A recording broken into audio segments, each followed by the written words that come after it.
I mean, we are trying to get the hold of the parents since a month, but we are not able to. And the child is so malnourished. We don't know when the situation get out of the hands. 15 days back, one girl passed away. So it's really disturbing sometimes when you are on the field and come across such cases.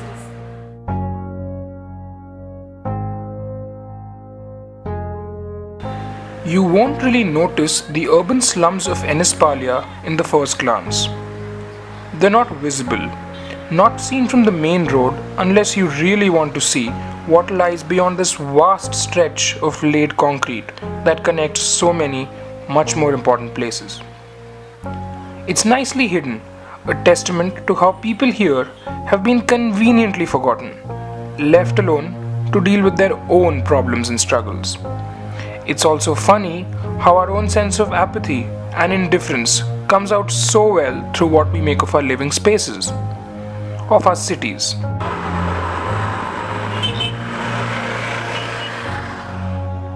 The slum is just like any other, just as common as the many others that exist throughout the city. Forget the country. Ordinary. The usual. It's an intricate network of broken roads, narrow pathways, and weakly built living spaces of mud, brick, tin roofs, and even plastic sheets if it works. Trash is all over the place, overflowing and oozing through as many openings as possible. There's too much of it and it's everywhere. The slum thrives in the city's decay and its own. Life here in the slum is a constant struggle, and this struggle is a daunting challenge for its children more than anyone else. But amidst this crumbling world, a bunch of committed and enthusiastic people are doing all that they can to ensure that kids here have access to healthy food and good education. This is about their challenge and their experience. Volunteer Pratik Mittal explains how Enispalya caught their attention. Coming back to Madiwala Park, we were kind of getting saturated over there. It was like a lot of people, a lot of kids, even the Anganwadi schools were working up to 80% or 90% to our expectations. We were not finding it. Moreover, economically that area was going good. So that is like a big difference, it was automatically making it. We started looking to another area. We found this one, Enispalya, really needed one kind of place. Actually, nothing was working. As such, like we had few photos of Anganwadis where everything was broken. There were no kids, no ration, no food, nothing, no teachers, no helpers. So it was like, you can say it was like a barbaric society where nothing was present. And people were not aware much there is an Anganwadi or what are these people supposed to do.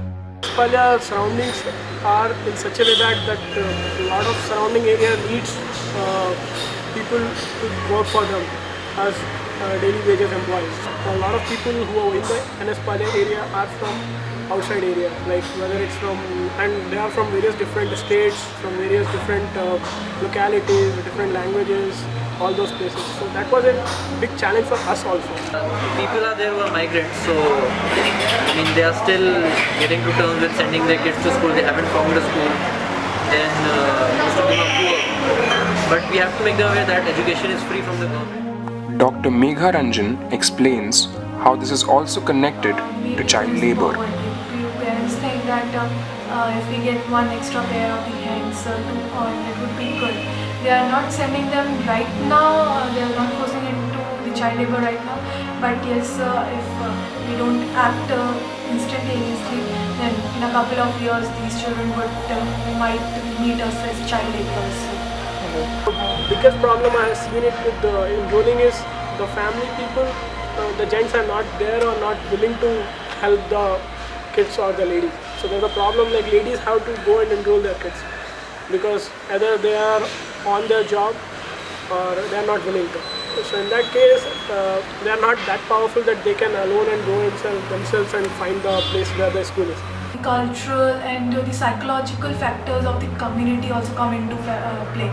So the people are trying to work on, like I've come across many of the people here, like the doctors and the link workers, health workers, who are trying to convince the people for a right health seeking behavior, but they don't want to accept it somewhere because of the cultural limitations or the psychological limitation.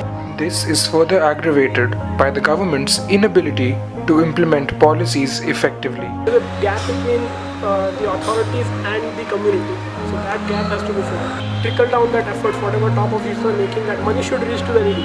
That is a big problem. We have so many policies already which have been made by the bureaucrats who sit in the Delhi and the AC offices, but they don't know what the actual ground reality is. That's why these policies are not working. So we need to get the feel of the real situation, then only we can do something. It took volunteers a certain amount of time before they could put themselves in a position to implement positive changes. Then slowly they started talking to Anganwadi teachers and helpers, area spokespersons, the community members. So slowly we put the thoughts in their mind that yes, we can bring the change into this area. But slowly we got support from the community, the parents, the kids. They were able to recognize us, and the past 2 months where we did our survey was really fruitful, because we were going door to door, we were making them aware that what are we doing, why are we doing this, and what difference that it can make in their life. So Anganwadi jata hai. ಅದು anganwadi information ಅದು school ಹೋಗಿದ್ರೆ ಹೋಗಿಲ್ಲ ಇಬ್ರು ಏನು ಕಿಡಿ ಮಕ್ಕಳಿದೆ 3 ಮಕ್ಕಳು. ಅದ್ರ door number ಇದೆ ದುರ್ಗಾ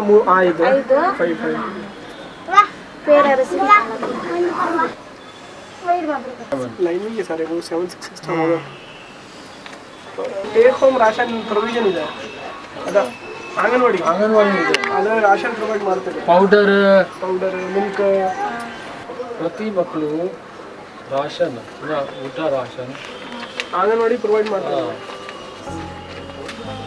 ಪ್ರತಿದಿನ. ಅದು 3 ಅಂಗನವಾಡಿ ಇದೆ, ಅದು 2 ಇದೆ, ಒಂದೇ ಇದೆ main road. The rate of re-enrollment in schools is going up one child at a time.